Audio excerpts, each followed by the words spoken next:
Hello everyone, my name is David Luchford and welcome to lesson 34 of my Ancient Greek course.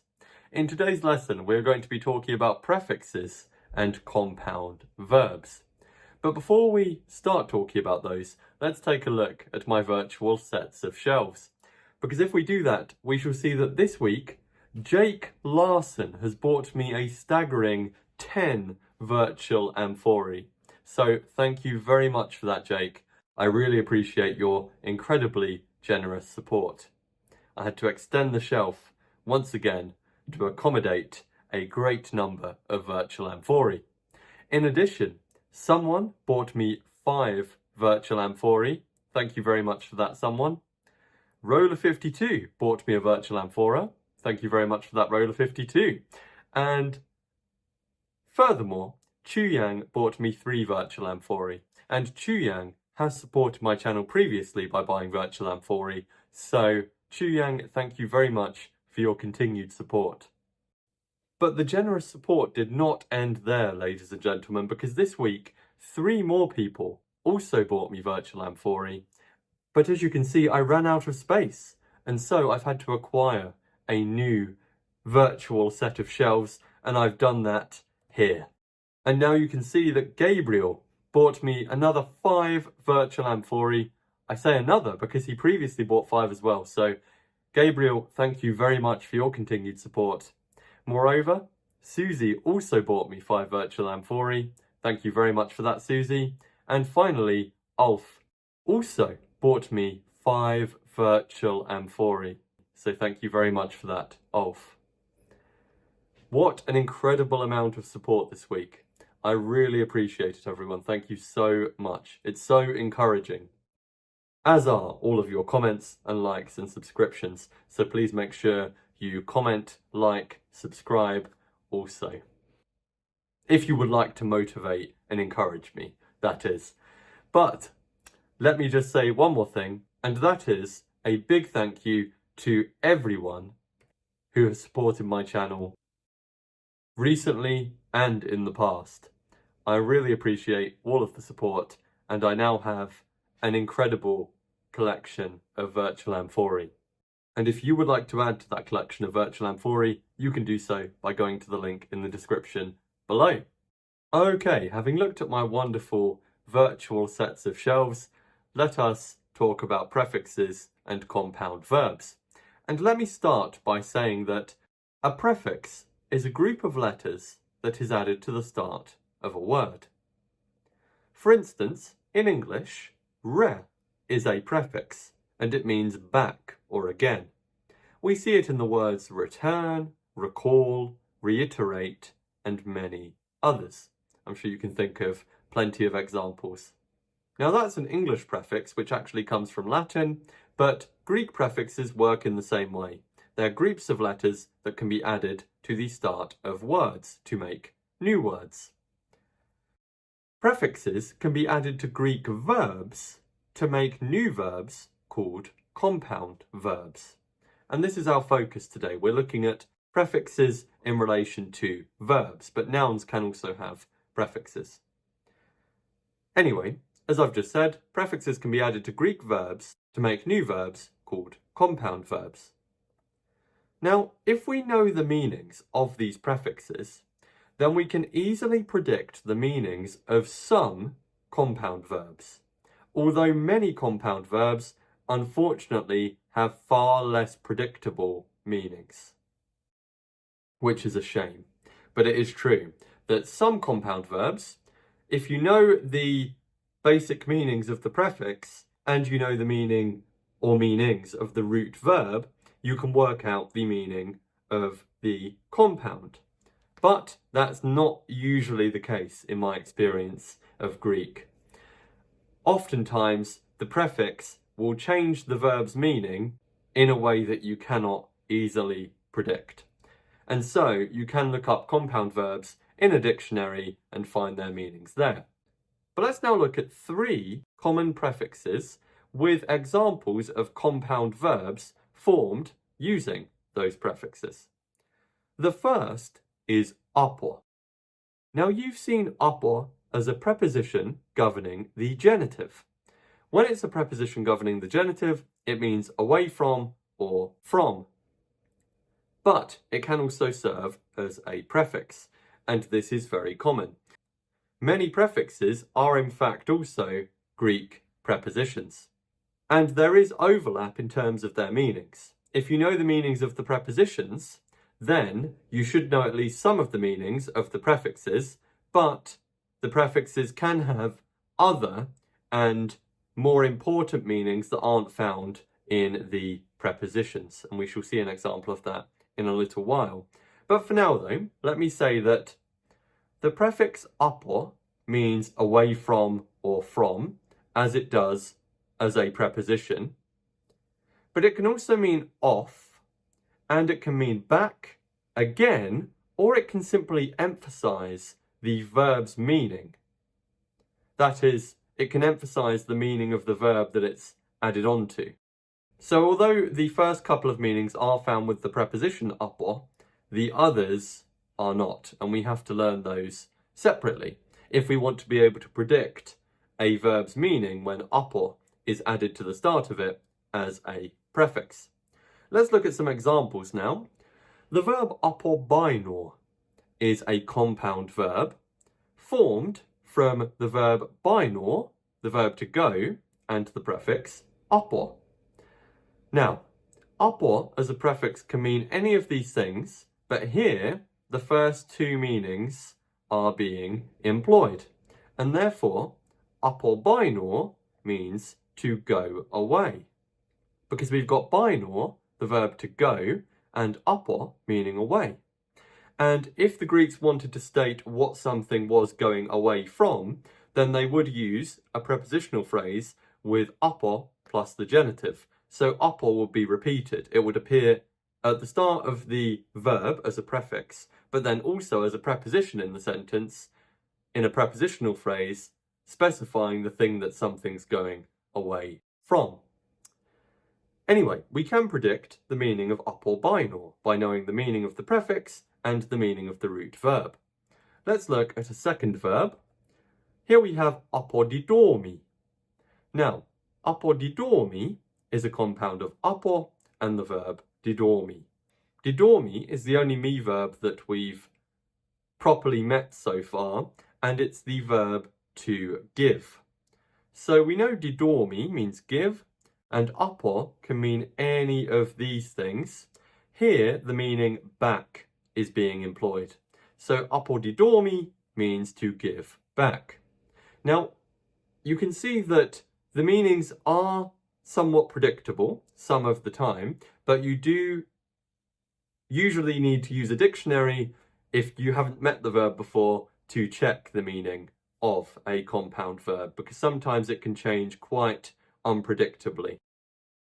Anyway, apodidormi means to give back, and apoteneiskor is actually a verb we've already met, and it means to die. Now, you didn't know, unless you've studied Greek independently, that this was a compound verb until now, but it actually is. There is a verb, teneiskor, which also means to die, so apoteneiskor is a compound verb using apo.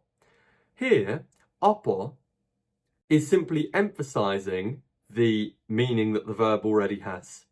So it's just emphasizing the dying. It's a more emphatic version of the verb to die, but it's actually more popular in prose than the original root verb.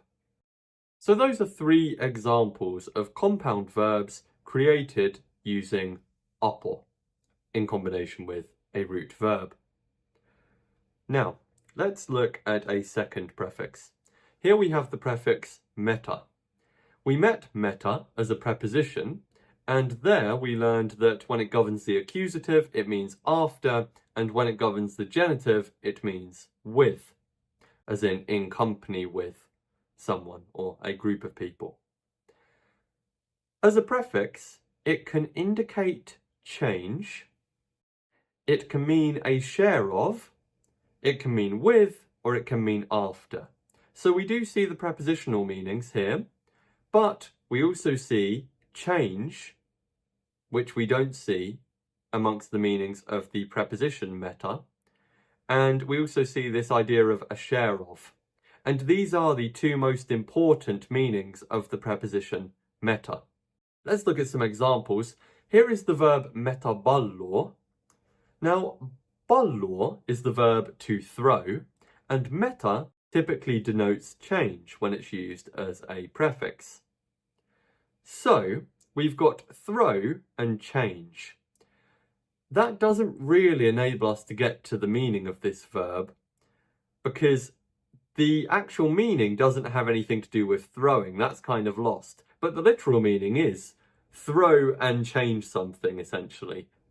But what this verb is used to mean is change or alter. So metaballo means I change or I alter. And it's where we get words like metabolism from. Let's look at a second example. Here is the verb metechor. Now, metechor is a compound of meta and the verb echor. Echor means to have or hold. And here we've just got met rather than meta. That is because this alpha has been elided in response to the vowel that's following it. So, as I'll explain more in a moment, elision also happens with prefixes. If a vowel is at the end of a preposition and the beginning of the root verb that it's being attached to begins in a vowel, or diphthong, I should say, then the vowel will drop out. That is, the first vowel, the one that's at the end of the preposition. And that's why we have metechor rather than metaechor. Anyway, metechor comes from echor, meaning have, and meta, which in this context means or is denoting a share of. So metechor means to have a share of, or in other words, participate in or partake of something. And that thing that you participate in or partake of goes in the genitive. Let's look at one more prefix. Let's look at pro. Now, we did meet pro as a preposition. And as a preposition, it means before or in front of. And we do see that meaning before here. However, the other meanings here, forwards and away, aren't present in the meanings of the preposition. So once again, we've only got some of the meanings in common. In this instance, we've just got one of the meanings in common with the preposition. And therefore, we have to learn these others separately. These are meanings that the prefix can have, which the preposition does not. Now let's look at some examples of compound verbs using pro. Here is the verb probinor. We know binor is the verb to go, and pro can mean before, or forwards, or away. And thus, one of the meanings of probinor is to go forward, or in other words, advance. However, it can also mean to go before. Here is another verb, prodidormi. Now, this is going to illustrate my point about the unpredictable nature of some compound verbs. Because didormi is the verb to give, and pro means before, forwards, or away. So you might think this means to give before, and it can mean that. That is one of the meanings. That's a predictable one, which is nice. However, prodidormi can be used to mean betray, as in to give someone up or give someone over to the enemy, to betray someone. And that isn't very clear from the prefix pro, right? Because when you think of giving something before or forwards or away, you don't really get that idea of betrayal. I guess you kind of see it with give away, in that you're giving them away to the enemy. But it's not very apparent or predictable, and this is where, a lot of the time, we do need to use a dictionary to check the meaning of a compound verb. In fact, most of the time, I would recommend you to check that, unless it's very clear from the context that your predicted meaning is the correct one. Anyway, please do pause the video and note down these prefixes, their meanings, and also the examples given, because you will see at least some of those in the exercise that we're about to do.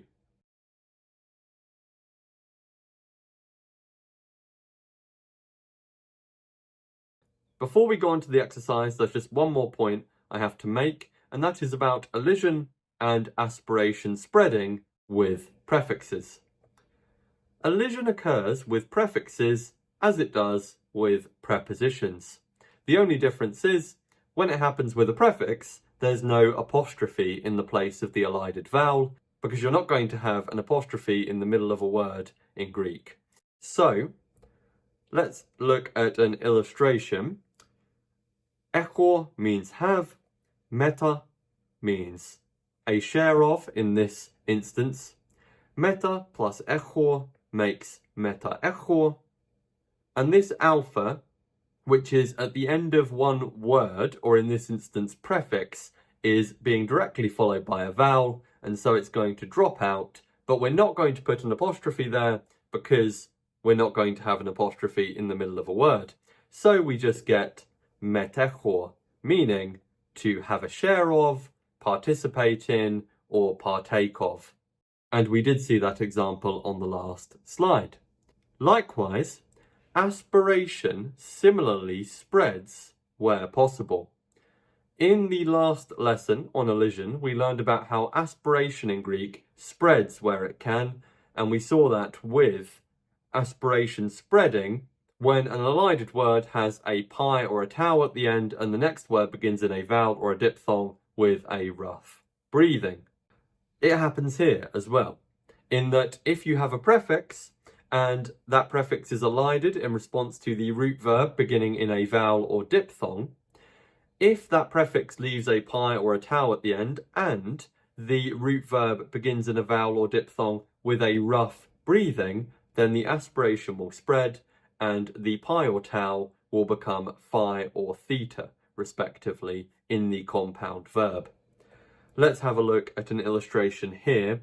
The verb helkor is the verb to drag.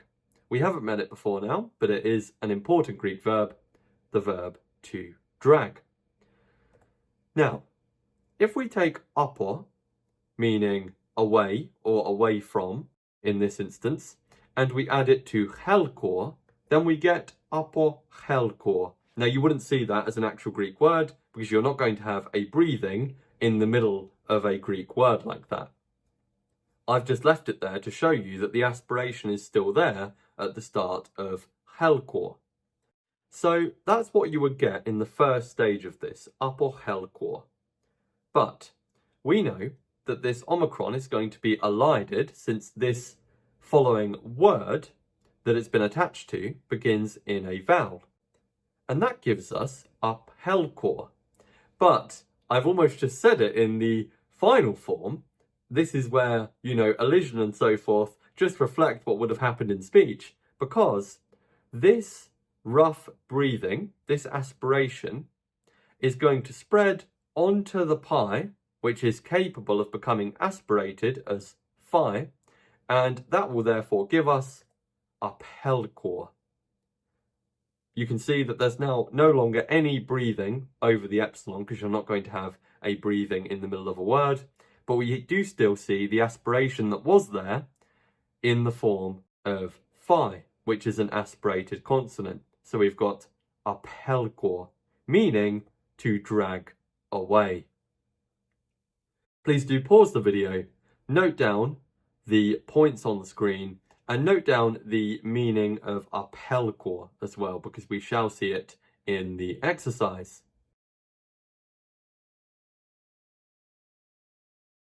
And here is the exercise that I've created for you. I've made 5 sentences for you to translate into English. They either use verbs that you already know the meanings of, either from this lesson or previous lessons, or alternatively, the verbs in these sentences are predictable given what I've taught you about prefixes and the meanings of the root verbs in the past. Okay, so any verb that's not underlined will either be one you've already met or it will be predictable given what I've taught you about prefixes and verbs you've met in the past. But if you are feeling uncertain, feel free to look any of them up in a dictionary. If you don't have a physical dictionary, you can use the site Logeon, which is excellent. But to use that site, you'll need to use a Greek keyboard. And if you want to just copy and paste some Greek that you've typed by clicking on letters, you can do that at the site linked in the description below as well. And the final thing I'll note is that at the start of this first one, you've got ar, and you can see that a vowel has been elided here. That vowel was alpha. This was ara, the word that appears at the start of a sentence indicating that the sentence is a question, a yes or no question, to be precise. So this was ara, indicating that the sentence is a yes or no question. With that said, please pause the video and translate these sentences into English.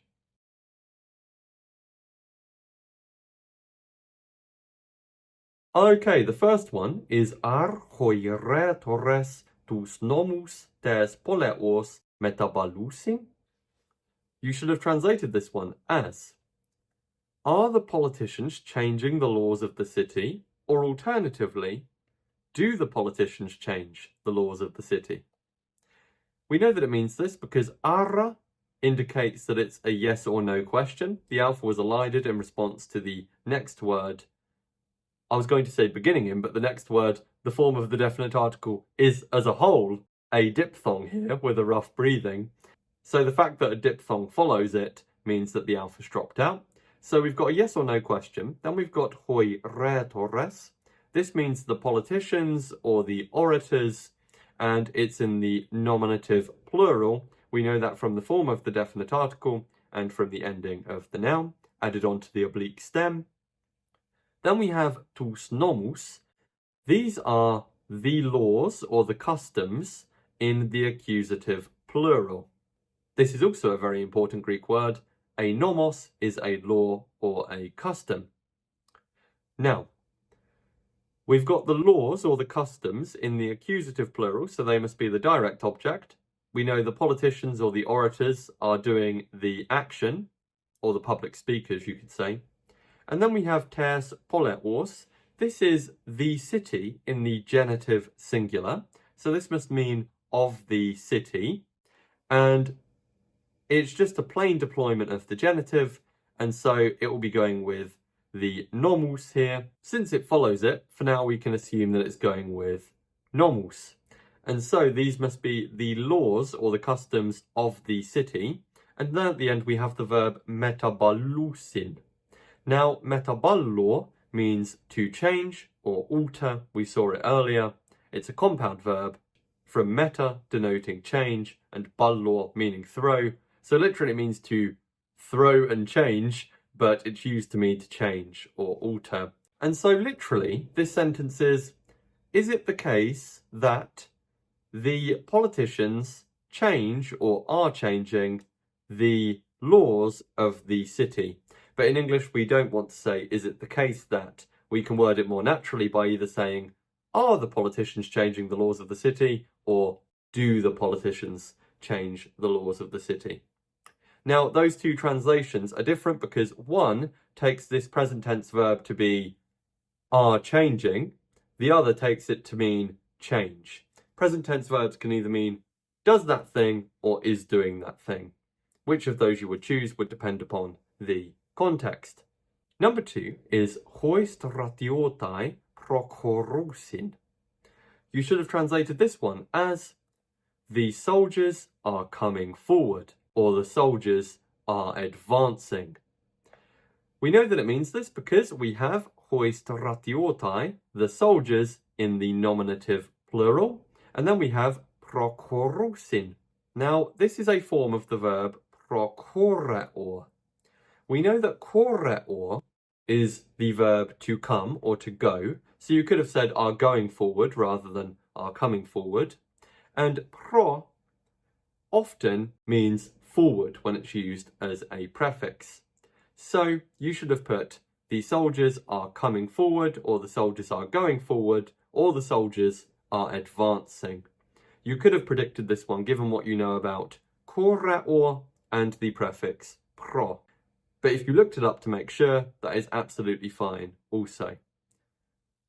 I would encourage you to do that because sometimes these compound verbs are unpredictable. But I did say that these ones would be predictable if we hadn't already covered them. 3 is herkorrelege hopais ten spairan uk apodidosin.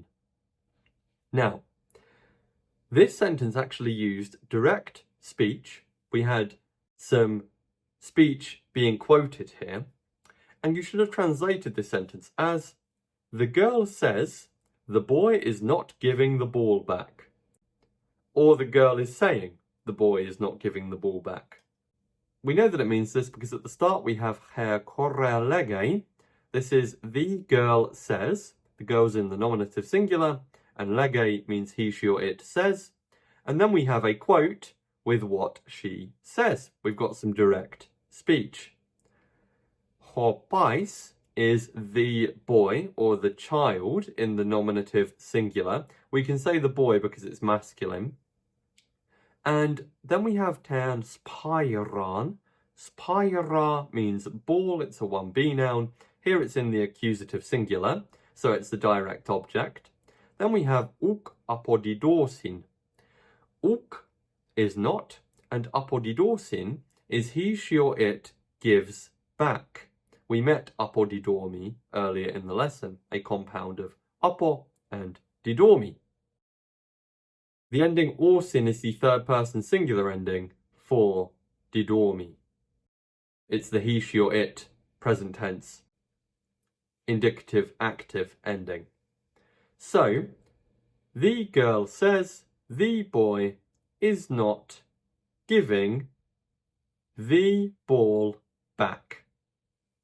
Or is not giving back the ball. You could put back in different places there in English.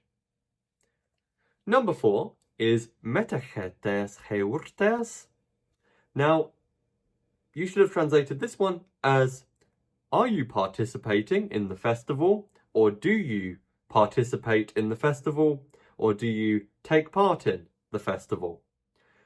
And in particular, it's you plural, but you didn't have to specify that in your translation. We know that it means that because metachete is you plural participating, and we know you plural are doing it from the ending ete. The verb metechor means to partake of or participate in, and the thing that you participate in goes in the genitive. So, tes heurtes is the festival or the feast or the holiday in the genitive singular. It's a 1A noun, and we can see it's in the genitive singular from the form of the definite article and from the ending of the noun. And you could have said feast or holiday instead of festival. And we know that it's a question from the semicolon there, which is the ancient Greek question mark. We didn't have any other indication it was a question, so this question would have just been expressed by changing the pitch when it was pronounced. Since we didn't have a specific question word or the word ara indicating that it's a yes or no question, we just had to rely on the semicolon being there for that one. Okay, number 5 is actually 2 sentences, and it's hos ratiotes ton necron ton tu hetaieru apelke ton necron tapte. You should have translated it as, the soldier drags his friend's dead body away. He buries the body. Or something to that effect. You could have said, the soldier drags the corpse of his friend away, or the soldier drags his friend's corpse away, he buries the corpse. There were slightly different ways you could have translated this sentence, as there usually is. Now, we know that it means this because the soldier is in the nominative singular at the start, so he's doing the action. Then we have ton necron. Now, necros means corpse. It was in the word bank. You could also translate it as dead body. And I've omitted the word dead the second time I translated it just because it sounds a bit repetitive in English to be saying dead body, dead body. Once we say dead body once, then we know from the context that it's a dead body that we're talking about. So that's why I said the body in the second part of it. But anyway, necros means a corpse or a dead body. It's where we get words like necromancy from, for example.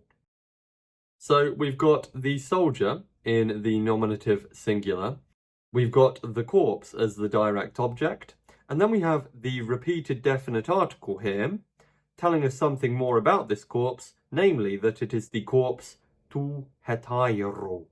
Hetairos means male companion or friend. So this must mean, since it's in the genitive, singular, of the friend. So this is the corpse, the one of the friend. But we could say of his friend. We can put the word his in there because the Greeks sometimes left it out. So if it's clear from the context that it's someone's friend, for instance, his friend, which it probably is here, we can say his. And therefore, we've got the soldier as the subject, the corpse of his friend as the direct object, and then we have the verb apelke. Apelkor means drag away. It's a compound of apo and helkor.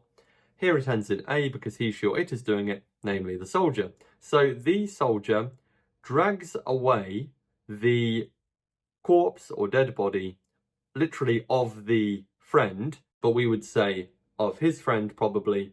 So, or his friend's corpse to word it more nicely, or his friend's dead body. When I say to word it more nicely, I don't mean nice in terms of the subject matter. The subject matter is far from nice. I'm speaking about how natural it sounds in English. Now, the second sentence is ton nekron tapte. We have the corpse in the accusative singular, and then we have tapte. Taptor, as it said in the word bank, is the verb to bury. Here it ends in a because he, she, or it is doing it, and we don't have any nominative. So we had to assume the nominative is the same as in the previous sentence. Since it was the soldier, we would say he. So he buries the dead body or the corpse. And that brings us to a summary of our learning for lesson 34. In today's lesson, we've learned that a prefix is a group of letters that is added to the start of a word. We've learned that a compound verb is a verb with a prefix attached to it. And we've also learned that we can predict the meanings of some compound verbs, but not all. And finally, we learn that elision and the spreading of aspiration happens with prefixes, just like it does with prepositions, except with prefixes, you don't have an apostrophe in the place of an elided vowel. Now, with regard to new vocabulary, we learned 3 new prefixes, apo, meta, and pro. But there are plenty, okay? And now you'll know, when we come across compound verbs, what's going on there. You'll know that you've got a prefix that's got a certain set of meanings and that it's been attached to a root verb to make a new verb. But sometimes the prefix changes the meaning of the verb in unpredictable ways. In addition, we learned 3 new nouns, and we learned the meanings of a handful of new verbs, all of which, except for one, are compound verbs. With that said, let me say thank you very much for watching the video. Please give it a like if you enjoyed it or found it useful, or both, and please leave a comment with any feedback at all. You can see I've put a picture of a frog on the screen, and we might describe what's going on in this image, considering there's this little bug down here, as follows. To entomon apotubatrachu apotreche. Meaning, the insect is running away from the frog. Entomon means insect, and it's where we get the word entomology. Entomology is the study of insects. And you can see we have a compound verb at the end. How appropriate, you know. Apotrecho means to run away. It's a predictable one. Trecho is run, apo is away. And Greek repeats apo when specifying what something is running away from. So, literally it says, the insect runs away or is running away away from the frog, but we would just say away from once in English. The frog clearly wishes to eat the insect. Or maybe he just wants to be friends. Who knows? Anyway, thank you very much for watching, and I shall see you again next time.